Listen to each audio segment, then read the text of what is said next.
Ação Discovery. No início dos anos 1970, a tranquila cidade litorânea californiana de Santa Cruz entraria em pânico. Um dia haveria o pedaço do corpo de alguém em algum lugar ou boiando no mar. Jovens mulheres foram violentadas, assassinadas e mutiladas. Ele pegou um saco com os pedaços do corpo e jogou bem longe. E durante o tempo todo, o ardiloso assassino estava debaixo do nariz dos policiais que o perseguiam. Ele tinha uma ótima personalidade, era uma pessoa agradável. Que tipo de homem cometeria crimes tão horríveis? Algumas vezes, ele fazia sexo oral com a cabeça decapitada. Ele era o produto de um ambiente familiar ruim? A mãe dele costumava trancá-lo no porão à noite, porque ela achava que ele podia atacar sexualmente as irmãs. Ou era o açougueiro de meninas, que nasceu para matar? Ele explodiu. Uau!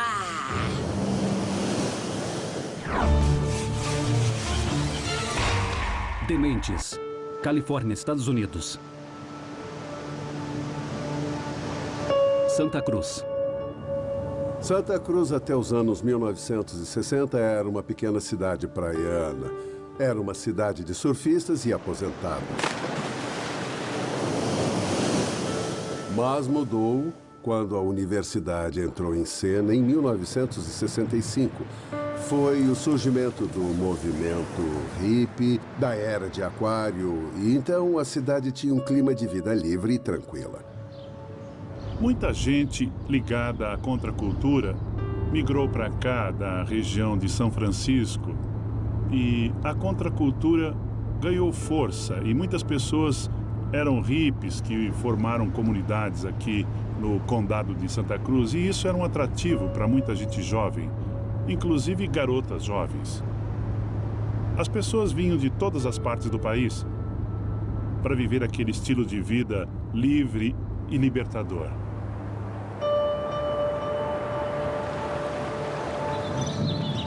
Mas em 1972, a paz em Santa Cruz seria interrompida. De repente, começaram a aparecer corpos boiando no oceano. Eram descobertas assustadoras. E muitas pessoas na cidade pensaram: o que está acontecendo com o nosso paraíso? Recebíamos muitas denúncias de pessoas desaparecidas. Ficou claro que alguém estava matando garotas jovens que pediam carona.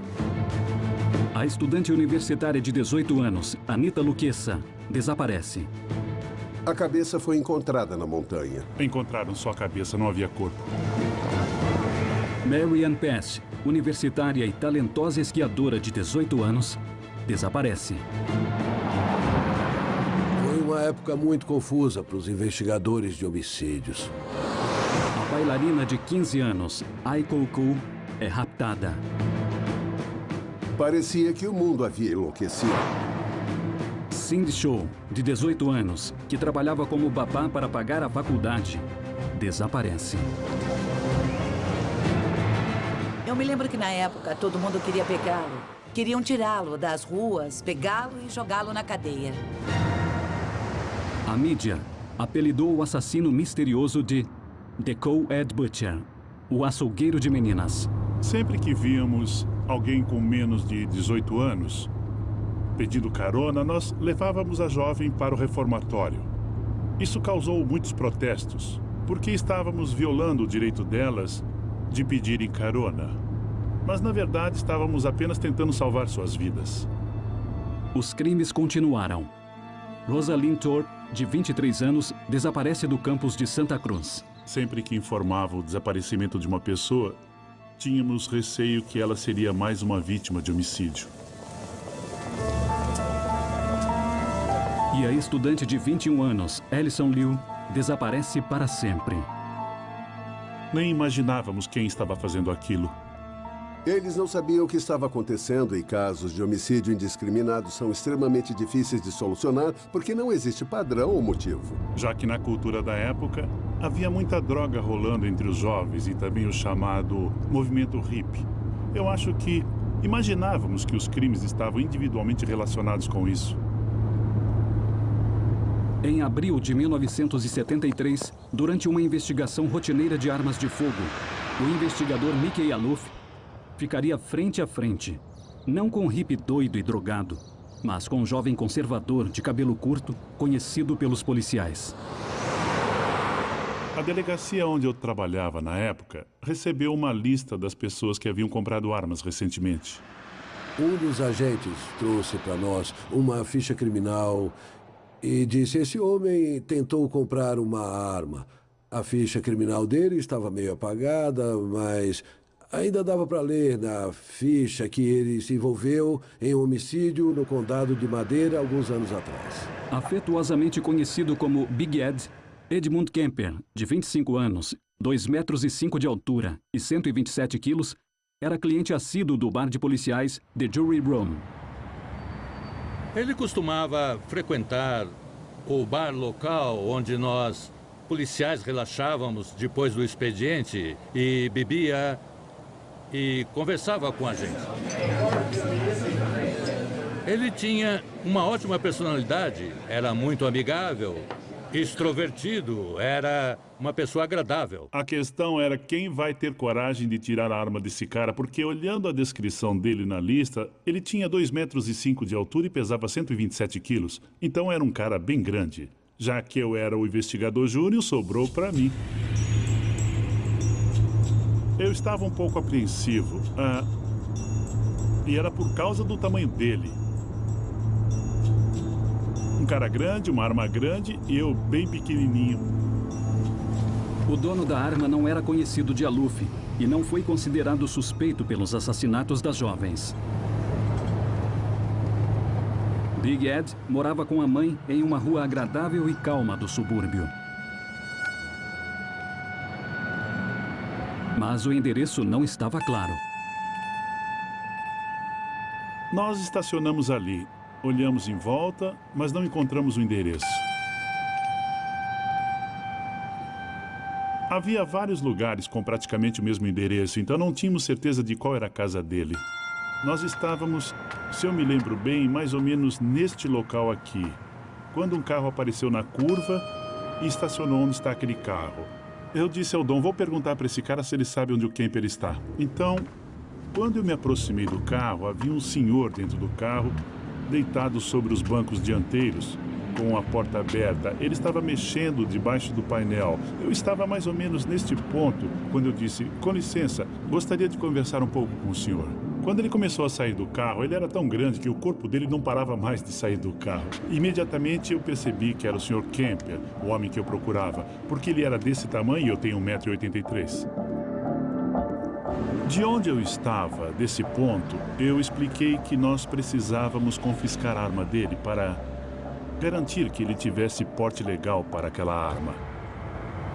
Nós fomos até o porta-malas, ele estava com a chave no bolso e quando foi colocar a chave na mala, o meu parceiro e eu instintivamente, graças ao instinto, ao treinamento, nos separamos e eu vim para este lado do porta-malas do carro. Meu parceiro ficou no outro lado e ficamos com as mãos nas nossas armas. A única coisa que havia no porta-malas era um pacote enrolado com um cobertor ou uma toalha. Ele se esticou para pegar o pacote e eu disse, não, espere, eu vou pegar. Eu fui até o porta-malas, peguei o pacote e dentro dele estava a arma que nós procurávamos. Eu reparei que não havia nada no porta-malas, nem ferramentas, nem nada. Eu achei meio estranho, mas confiscamos a arma e fomos embora. Aluf entregou a arma na delegacia e esqueceu o assunto.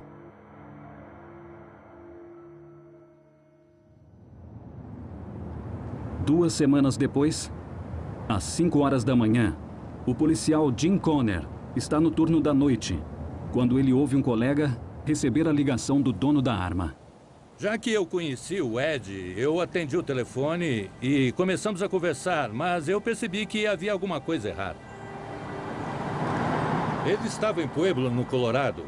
Estava falando de um telefone público e estava sem dormir há muitos dias.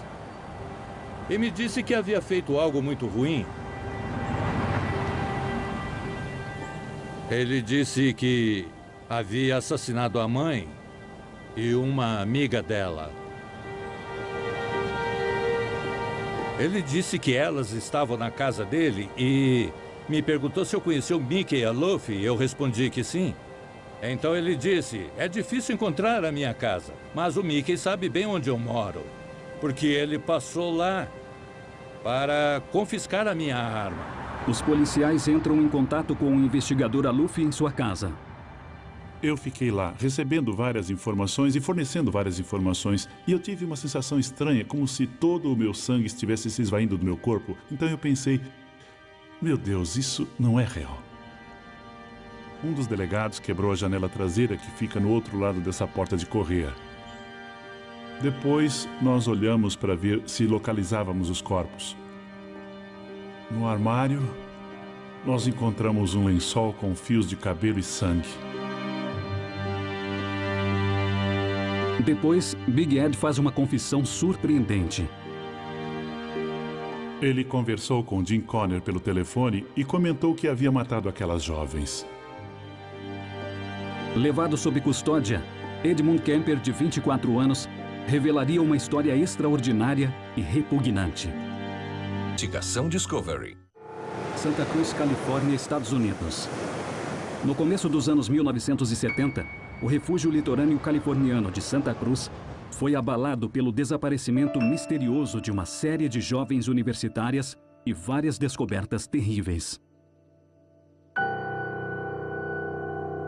Então, em abril de 1973, Edmund Kemper, de 24 anos e 2,5 metros de altura, inesperadamente confessou que era o famoso açougueiro de meninas e que era o autor dos 10 assassinatos atribuídos ao açougueiro.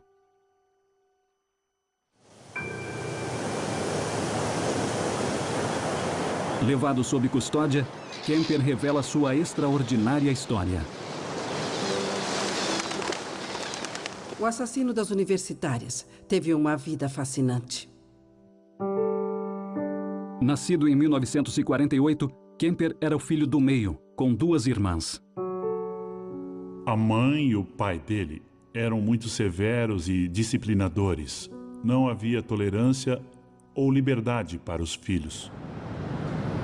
Kemper havia crescido em Burbank, na Califórnia, e admirava o pai, mas sentia dificuldade de lidar com a mãe, Clarnell. Ela costumava castigá-lo e ele se ressentia muito. Ela era cruel, agressiva. Acho que o humilhava quando ele era jovem e devia usar uma linguagem abusiva. Ela era muito agressiva verbalmente. Em 1957, após anos de casamento infeliz, os pais de Kemper se divorciaram. Ele tinha 9 anos. Clarnell, Kemper e as 2 irmãs se mudaram. Edmund Kemper já se comportava de maneira estranha. Ele apresentava sinais de várias patologias quando criança. Ele cortava a cabeça das bonecas das irmãs. Em outras palavras, ele deformava as bonecas. Aos 10 anos, ele fez um comentário dizendo que se tivesse que beijar a professora, ele teria que matá-la.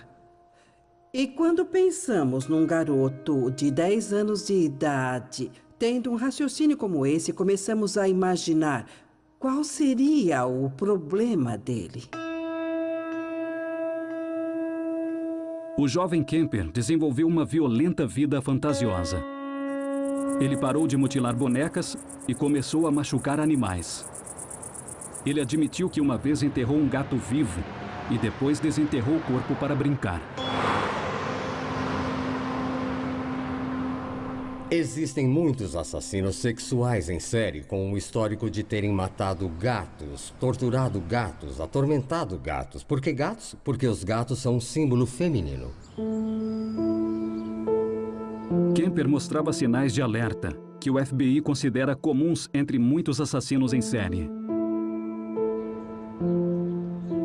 Basicamente, estamos falando de um garoto que se interessava por fantasias repugnantes, destrutivas e violentas antes da adolescência. Estamos falando de um indivíduo com pais separados, com uma mãe fria e distante, um pai ausente por causa do divórcio ou por abandono.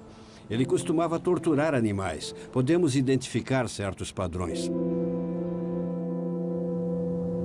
Kemper ficou mais alto, forte e estranho. A mãe costumava colocá-lo no porão e trancá-lo lá durante a noite, porque ela achava que ele poderia atacar sexualmente as irmãs. Ele disse que o porão tinha um beliche, um saco de dormir e uma lâmpada pendurada no teto, só o soquete e o fio pendurado. Com certeza foi uma época difícil na vida dele, assustadora. Ele ouvia os ratos andando durante a noite, esse tipo de coisa. Quando adolescente, Kemper deixou a mãe e foi para Los Angeles para procurar o pai que ele idolatrava. Ele tinha esperança de voltar a morar com o pai, mas ele me contou que quando chegou lá, foi rejeitado pelo próprio pai. Kemper foi levado para morar com os avós paternos, em uma fazenda distante. Então, as fantasias violentas do adolescente problemático se tornariam realidade pela primeira vez. Ele descobriu que a avó era autoritária e disciplinadora, assim como a mãe. O avô dele saiu para fazer compras, algo assim, e ele pegou um revólver calibre 22 e matou a avó.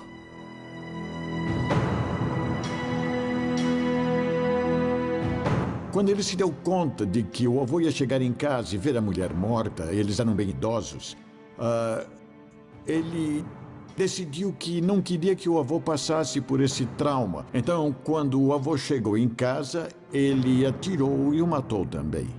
Ele disse que não queria que o avô sofresse sabendo que a mulher estava morta. É uma declaração bizarra.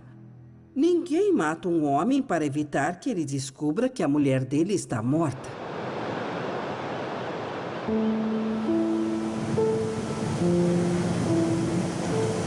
Kemper foi diagnosticado como esquizofrênico paranoico e enviado ao Hospital Estadual Atascadero. O lugar onde ele foi internado foi muito prejudicial para ele. Com certeza, ele aprendeu várias coisas ruins. O Dr. William Schamberger fazia parte da equipe do hospital. Naquela época, nós tínhamos 1.600 pacientes lá no hospital. Provavelmente devia haver dezenas de pessoas que cometeram homicídio.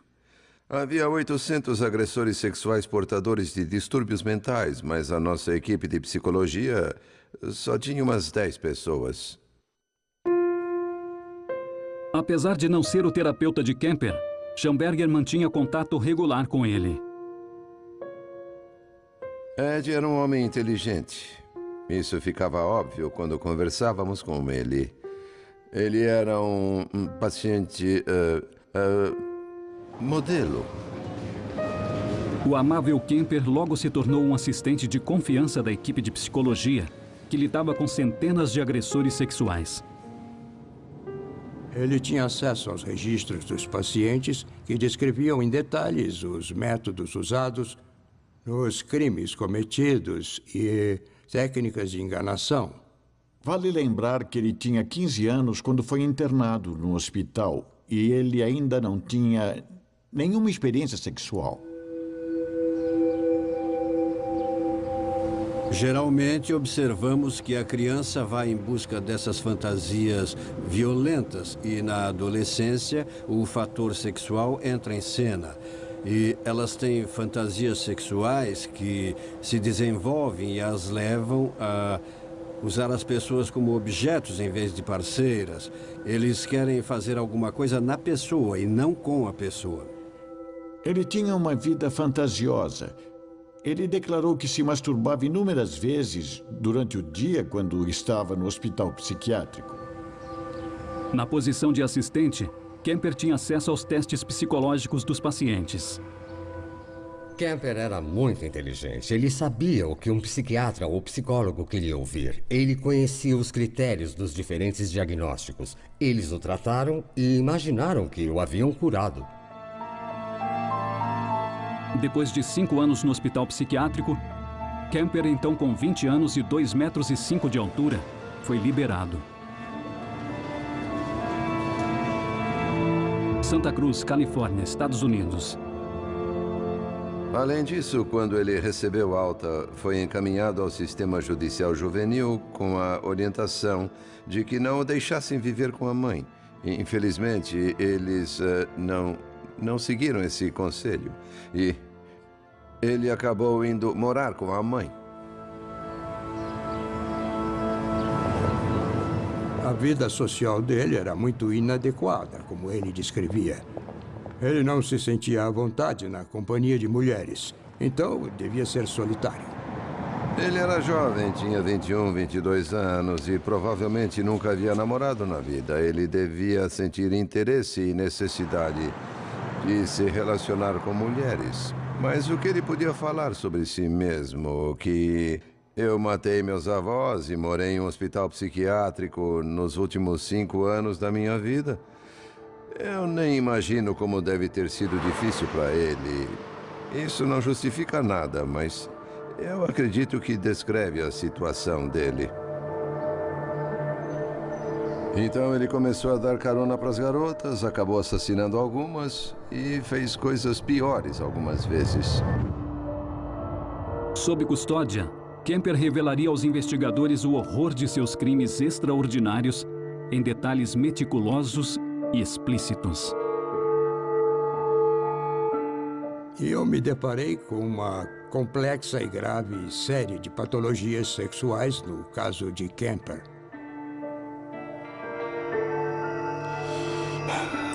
Ele revelou muitas coisas. Califórnia, Estados Unidos. Em 1973, após o desaparecimento e assassinato de meia dúzia de universitárias, os investigadores levaram Kemper sob custódia. E o assassino de 2,5 metros estava ansioso para falar. Ele levou os investigadores às cenas dos crimes, onde explicava os homicídios em detalhes assustadores para quem quisesse ouvir. Ele falava e forneceu todas as informações que se possa imaginar, descrevendo em detalhes as coisas que ele fez com aquelas garotas. A maioria dos assassinos em série que eu conheci se encaixa em 2 tipos distintos. Um grupo de assassinos em série não gosta de falar sobre o seu comportamento ofensivo, mas o segundo grupo de assassinos em série está desesperado para falar sobre os crimes. Eles ficam desesperados para se tornar o centro da história. Ele revelou muitas coisas perturbadoras. Os investigadores descobriram que Kemper levou meses para desenvolver sua estratégia de sedução. Ele passou muito tempo viajando por todo o centro da Califórnia e até em Los Angeles. Ele procurava meninas que pediam carona e dava uma espécie de volta de treinamento. Conforme ele passeava com as garotas de carro, ele olhava elas e imaginava que passava as mãos nos seios delas, porque ele sentia curiosidade sexual por elas. Após inúmeros passeios, Kemper ensaiou seu personagem inocente e aperfeiçoou seus planos. Só então ele se sentiu confiante para pôr em prática suas fantasias. Berkeley, Califórnia, Estados Unidos. Em 7 de maio de 1972, Kemper deu carona para 2 amigas de 18 anos, Mary Ann Pesce e Anita Luquessa, perto do campus da universidade em Berkeley. Elas entraram no carro, ele partiu e imediatamente disse para elas: "Oh, acho que a sua porta não fechou direito." Ele era um cara grande, alto, ele alcançava tranquilamente o outro lado do carro. Ele abriu e fechou a porta, e depois colocou um protetor labial atrás do mecanismo da trava. Então, se elas ficassem com medo e quisessem sair, o protetor labial seguraria a trava. Kemper as levou para um lugar afastado. Ele disse aos investigadores que apontou uma arma para as garotas e trancou Anita dentro do porta-malas. Depois, ele entrou no carro e esfaqueou Mary Ann até ela morrer.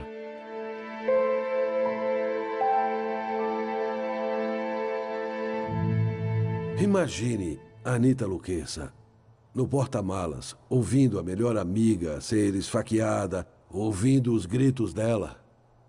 Com certeza deve ter sido uma situação horrível. Depois, Kemper abriu o porta-malas e matou Anita. Ele levou os corpos das garotas para um apartamento que havia alugado. Lá, ele as mutilou e jogou os restos mortais das vítimas nas montanhas. Enquanto os policiais procuravam o misterioso açougueiro de meninas, o aparentemente inofensivo Kemper se sentava ao lado deles, no bar favorito dos policiais. Eu me lembro do Ed no bar em várias ocasiões, especialmente na época dos homicídios, quando ele os cometeu. Ele entrava no bar e bebia algumas cervejas com os policiais. Era um cara agradável. Enquanto ele estava com os policiais, ele devia ficar pensando: aqui estou eu, um assassino em liberdade, e eles não sabem nada sobre isso. Eles me aceitam com prazer e eu faço parte da turma. Ele era uma espécie de tiete dos policiais e é a melhor maneira de descrevê-lo. Muitos assassinos sexuais em série sentem fascínio pela polícia. Faz parte da psicologia deles.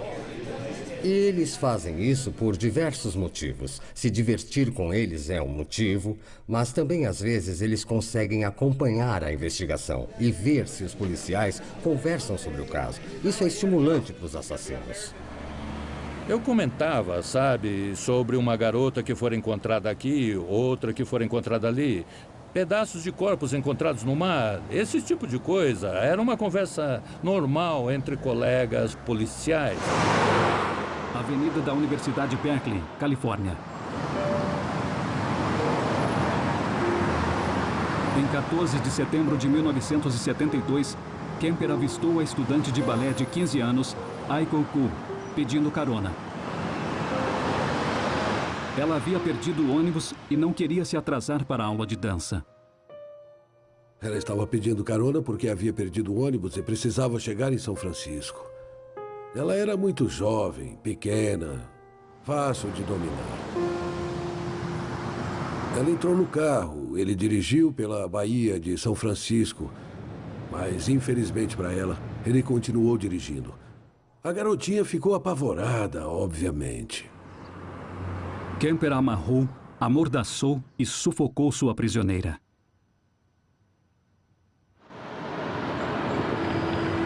Mas só quando Kemper levava o corpo das vítimas para casa, ele conseguia satisfazer por completo suas fantasias doentias. Na maioria das vezes, ele praticava o ato sexual com o corpo das garotas. Ele fazia sexo com o corpo inteiro da garota e, às vezes, também com o corpo decapitado. Algumas vezes, ele fazia sexo oral com a cabeça decapitada. Não é incomum assassinos em série praticarem o ato sexual com o corpo decapitado. Porque para eles não é uma pessoa. Para eles é apenas um objeto. Ele sentia o poder de fazer qualquer coisa com as mulheres. Elas eram dele. Ele podia matar todas as suas curiosidades, fazer qualquer coisa que ele só sonhava em fazer. E ninguém podia fazer nada para impedir. O poder é um fator importante, mas a patologia sexual também é importante. Para dificultar sua captura, Kemper separava os pedaços dos corpos das vítimas e os abandonava em lugares diferentes. Um desses lugares ficava a poucos minutos da casa do investigador Terry Medina. Quando eu descobri que ele havia passado por aqui, meu Deus, foi difícil. Isso me fez refletir sobre a minha mulher. Nós tínhamos 2 filhos pequenos aqui em casa e ela ficava muito tempo sozinha em casa. Então aquilo me fez sentir um frio terrível na barriga. Ele era um predador.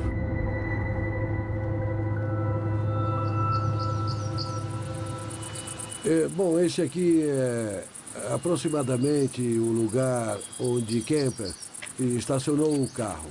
É bem isolado. E era mais ainda isolado 30 anos atrás, se comparado a hoje. Não havia nada nessa região, só víamos as montanhas. Ele pegou um saco, carregou até onde dava. Vale lembrar que não havia nenhuma cerca aqui. Ele jogou no mato os restos mortais da Aikoko. Entre todos os assassinatos, esse é o que mexe mais comigo.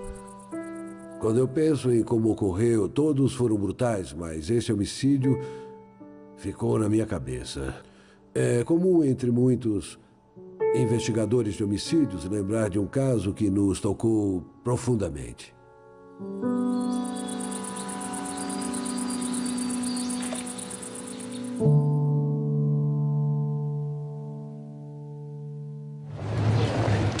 Kemper ainda tiraria a vida de mais 3 garotas que pediam carona. Rosalind Thorpe, de 23 anos. Alison Liu, de 21 anos. E Cindy Shaw, de 18 anos, que era babá dos filhos do policial Jim Conner. Ela era jovem e precisava de dinheiro como qualquer pessoa. Era muito simpática e, sabendo que ela era estudante na universidade, nos sentimos seguros e confiamos que ela cuidaria de nossos filhos. Ele atirou nela com um revólver calibre 22. Kemper levou o corpo de Cindy para o seu quarto, na casa da mãe. Ele mutilou o corpo dela, mas na cabeça dele havia um relacionamento entre os dois. Ele gostou dela, então guardou a cabeça. Kemper contou aos investigadores que escondeu a cabeça de Cindy no quintal da mãe, debaixo da janela do quarto dele. Enterrou a cabeça dela a 50 centímetros de profundidade no quintal, virada para a janela do quarto. Então, na cabeça dele, ele mantinha uma relação. Era inacreditável, porque o Ed parecia ser, me desculpe a expressão, um gigante gentil. Um homem com uma personalidade interessante, uma pessoa agradável. Não parecia que ele era responsável por esses atos.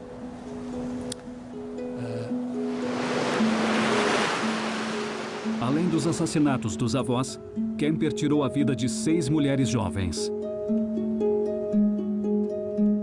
E depois, ele cometeria o assassinato que sonhou durante toda a vida.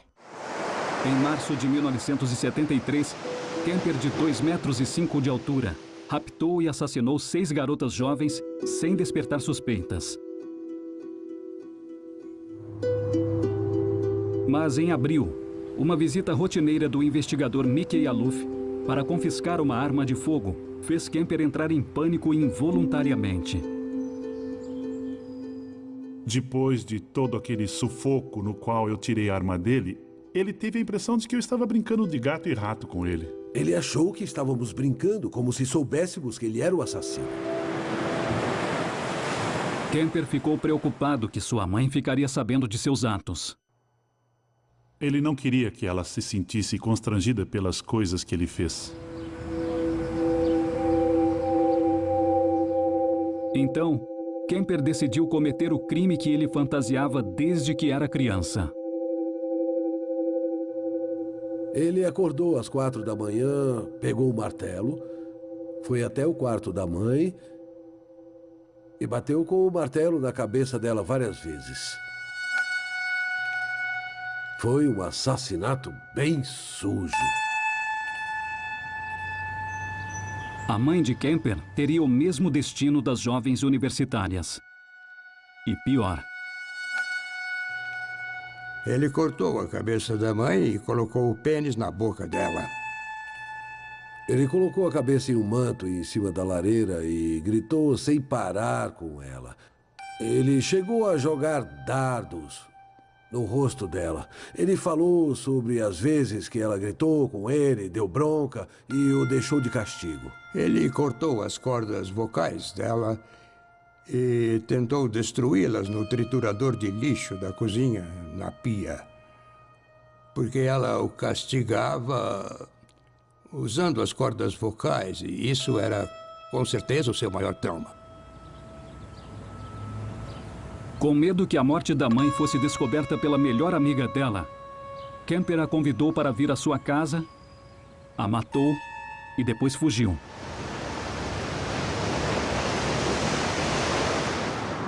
Só depois de dirigir por 3 dias sem descanso, ele ligou para a polícia e se entregou. O investigador Medina foi enviado à casa da mãe para analisar a cena do crime.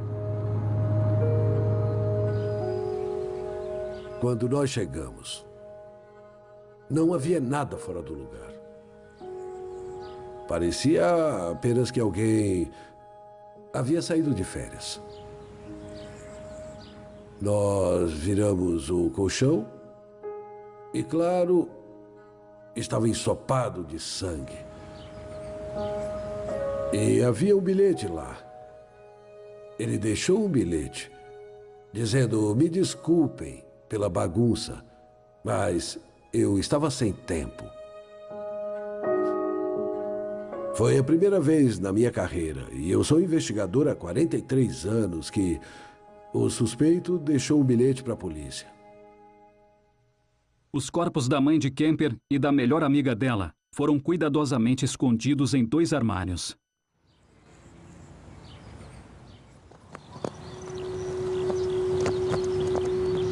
Tribunal de Santa Cruz. Em outubro de 1973, Kemper seria julgado por homicídios múltiplos. Tanto a promotoria quanto a defesa procuravam a resposta para a pergunta que todos faziam. Por que esse homem grandão, simpático e agradável matou todas essas pessoas? O investigador da defesa, Harold Cartwright, passou mais de 100 horas interrogando Kemper. Eu nunca me senti ameaçado em nenhum momento pelo grandalhão de 127 quilos e 2 metros de altura. Ele era um homem enorme, mas parecia mais um gigante gentil. Mas o comportamento de Kemper com o sexo oposto era bem diferente. Cameron Jackson, na época estudante de psicologia, foi chamada para fazer um teste de personalidade com ele. Eu era a única pessoa na sala, junto com ele. E eu li as perguntas para ele e ele colaborou bastante, mas de repente ele, assim, do nada, simplesmente se levantou e explodiu como um vulcão. Ele fez, assim, gesticulando com as mãos para cima. E eu fui para trás, mas imediatamente entraram 2 policiais e, sabe, controlaram a situação. Foi tudo tão rápido, um estouro de raiva, emoção e descontrole. Eu não me lembro qual era a pergunta que eu fazia para ele na hora, mas com certeza tinha a ver com mulheres. E eu era uma mulher fazendo as perguntas.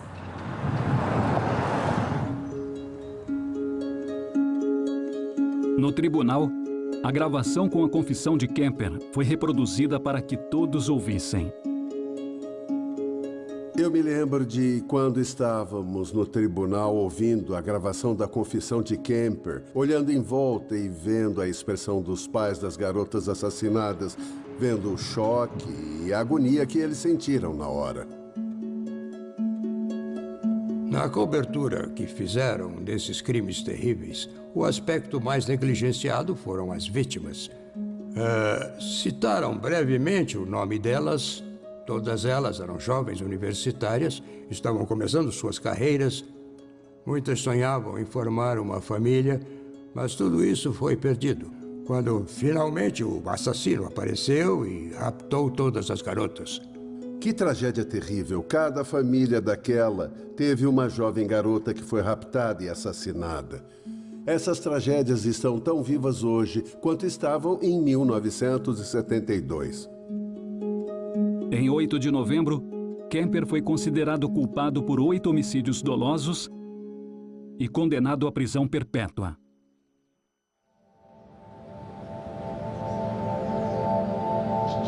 Mas o que fez Kemper tirar a vida de 10 vítimas inocentes? O motivo foi o lar familiar despedaçado e o suposto abuso emocional da mãe? Ou ele simplesmente nasceu para matar? Só uma vez ele disse algo nesse sentido. Era uma maneira de eu controlar as mulheres. Essa foi a única coisa que ele disse no tempo todo que eu lidei com ele, como que para justificar o que ele havia feito. Ed Kemper era o clássico sociopata. Ele não sente culpa, só pensa nele mesmo. Não sente nenhuma compaixão. É muito difícil saber o que ele pensava sobre os próprios atos. Alguém que trabalha num matadouro sente remorso depois de matar uma galinha? Eu não sei, eu duvido. Acho que é assim que ele viu os crimes. Eram só objetos que ele mutilava. Podemos olhar para ele e pensar, tudo bem, alguma coisa está errada. Ele não bate bem, é desequilibrado emocionalmente, ele tem algum problema. Ou então podemos olhar para ele e pensar, não, ele foi vítima do ambiente por causa da maneira como foi criado. As experiências de vida que ele teve o levaram ao ponto de se tornar um violento assassino em série. Talvez ele estivesse matando a mãe o tempo todo. Quem sabe? É comum para nós que estudamos assassinos em série procurar alguma coisa para culpar. Deve ter sido culpa da mãe maluca que o trancava no porão, mas ela devia sentir alguma coisa. As pessoas que convivem com assassinos em série por um bom tempo desenvolvem algum tipo de sentimento que não sabem descrever. Mas sentem alguma coisa. Existem fatores genéticos e biológicos, existem fatores sociológicos, fatores psicológicos complexos e todos interagem. Se quisermos reduzir ou evitar casos como o dele, precisamos atacar todos esses fatores. Eu acho que ninguém nasce para matar. Acho que as pessoas nascem com uma série de qualidades positivas e negativas em sua composição, qualidades físicas, mentais e emocionais. São as experiências que as pessoas vivem. Algumas pessoas conseguem lidar com elas, mas outras não conseguem.